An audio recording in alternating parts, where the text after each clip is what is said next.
बिस्मिल्लाहिर्रहमानिर्रहीम। Dear student, अस्सलाम वालेकुम। आज के लेक्चर नंबर 8 में हम average velocity and average speed के बारे में पढ़ेंगे। जैसा कि लेक्चर नंबर 7 में हमने काइनेमेटिक्स स्टार्ट कर ली थी, वहाँ पे हमने डिस्प्लेसमेंट और डिस्टेंस के बारे में पढ़ा था। उससे रिलेटेड न्यूमेरिकल भी किया था और शॉर्टकट ट्रिक भी आपको बताए थे कि कैसे जो है फार्मूला को याद करना है। आज जो है हमारे पास एवरेज वेलोसिटी और एवरेज स्पीड है। तो वेलोसिटी आपके पास डिस्प्लेसमेंट ओवर टाइम होती है। तो एवरेज वेलोसिटी हमारे पास total displacement over total time हो जाएगी। इसी तरह हमारे पास स्पीड जो है डिस्टेंस ओवर टाइम होती है, बट एवरेज स्पीड हमारे पास total distance over total time होती है। अगर आप स्ट्रेट लाइन मूव कर रहे हैं, डायरेक्शन चेंज नहीं कर रहे, तो आपके पास स्पीड और वेलोसिटी जो है सेम ही होती है। तो आपने ये याद रखना है कि हमारे पास डिस्प्लेसमेंट जो होता है वो ऑलवेज़ लेस देन और इक्वल टू डिस्टेंस होता है। जैसे कि हमारे पास जहाँ पे अगर आप P से Q की तरफ जाना चाहते हैं, तो ये हमारे पास फर्स्ट पाथ है, ये हमारे पास थर्ड पाथ है और ये हमारे पास सेकंड पाथ है। तो आप डिस्टेंस जो है कोई भी पाथ आप जो है फॉलो कर सकते हैं, चाहे फास्ट करें, थर्ड करें या सेकंड करें। लेकिन डिस्प्लेसमेंट में आप डिस्प्लेसमेंट हमारे पास the shortest distance between two position होता है। तो डिस्प्लेसमेंट हमारे पास पाथ 2 होगा, इसलिए डिस्प्लेसमेंट इज़ लेस देन और इक्वल टू डिस्टेंस होता है। अगर पाथ 2 को देखें तो ये हमारे पास डिस्टेंस भी है, डिस्प्लेसमेंट भी है, इसलिए ये इक्वल टू डिस्टेंस हो गया। लेकिन अगर हम पाथ 1 को देखें तो ये हमारे पास ग्रेटर है पाथ 2 से, इसलिए distance is greater than displacement. इसी को अगर आप देखें, फर्स्ट को आप याद करेंगे तो सेकंड आपके पास ऑटोमेटिक याद हो जाएगा। तो फर्स्ट में आप यहाँ पे आप टाइम डिवाइड कर दें तो एवरेज वेलोसिटी आ जाएगा, और यहाँ पे टाइम डिवाइड कर दें तो आपके पास एवरेज स्पीड आ जाएगा। Most important case 1, if body covers an equal distances with velocities v1 v2 v3 up to vn, then average speed will be. तो बॉडी ने डी डिस्टेंस कवर किया, फिर डी डिस्टेंस कवर किया, फिर D distance cover किया, इस तरह N time तक डिस्टेंस कवर किया, एन इक्वल डिस्टेंसेस कवर किया। पहले डिस्टेंस में वेलोसिटी v1 के साथ, दूसरे में v2 के साथ, तीसरे में v3 के साथ, अप टू vn के साथ।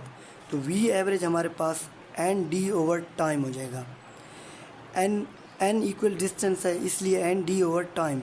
टाइम हमारे पास जिस तरह v is equal to D by T होता है, तो t हमारे पास d बाई v हो जाएगा।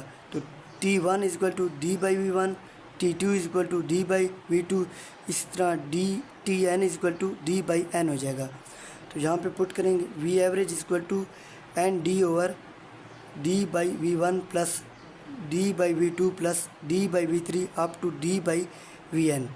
तो d आप कॉमन लेंगे, d से d कट जाएगा, तो v एवरेज आपके पास n over 1 by v1 plus 1 by v2 up to 1 by vn हो जाएगा। अगर आपके पास कोई बॉडी स्ट्रेट लाइन मूव कर रहा है तो एवरेज स्पीड और एवरेज वेलोसिटी सेम होती है।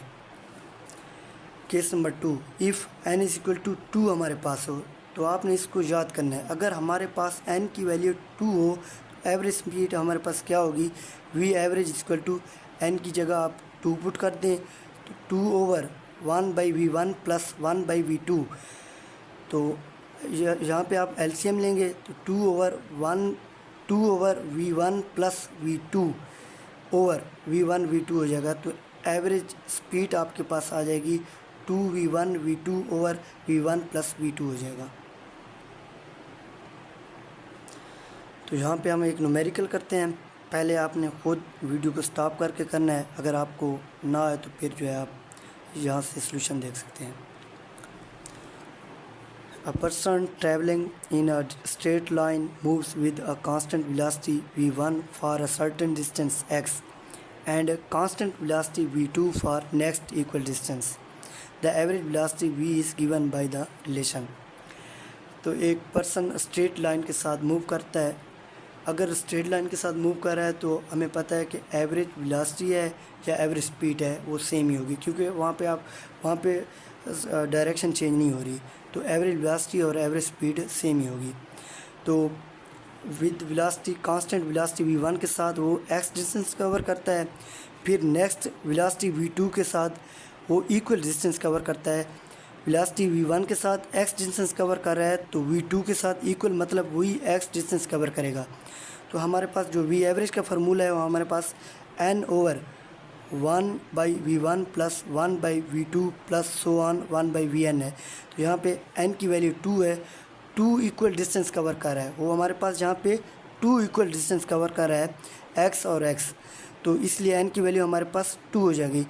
वेलोसिटी v1 और v2 के साथ कर रहा है तो v एवरेज हमारे पास n की जगह 2 पुट करेंगे तो ये हमारे पास 2/1/v1 प्लस 1/v2 हो जाएगा। तो एलसीएम लेंगे ये आपके पास आ जाएगा v equal to 2v1 v2/v1 plus v2 हो जाएगा। नेक्स्ट न्यूमेरिकल करते हैं। इसे आप लोगों ने पहले खुद सॉल्व करना है वीडियो को स्टॉप करके, अगर आप लोगों से ना हो तो फिर यहाँ से सोल्यूशन देख सकते हैं। ए particle cover half of it total distance with speed v1 and rest of half distance with speed v2 it average speed during the complete journeys. एक पार्टिकल हाफ ऑफ डिस्टेंस जो है v1 के साथ cover करता है तो half of मतलब same वही डिस्टेंस v2 के साथ कवर करेगा। तो हमने अभी ये फार्मूला किया है, ये फार्मूला इस पे लगेगा तो हमारे पास v एवरेज जो आएगी वो 2v1 into v2 over v1 plus v2 आएगा।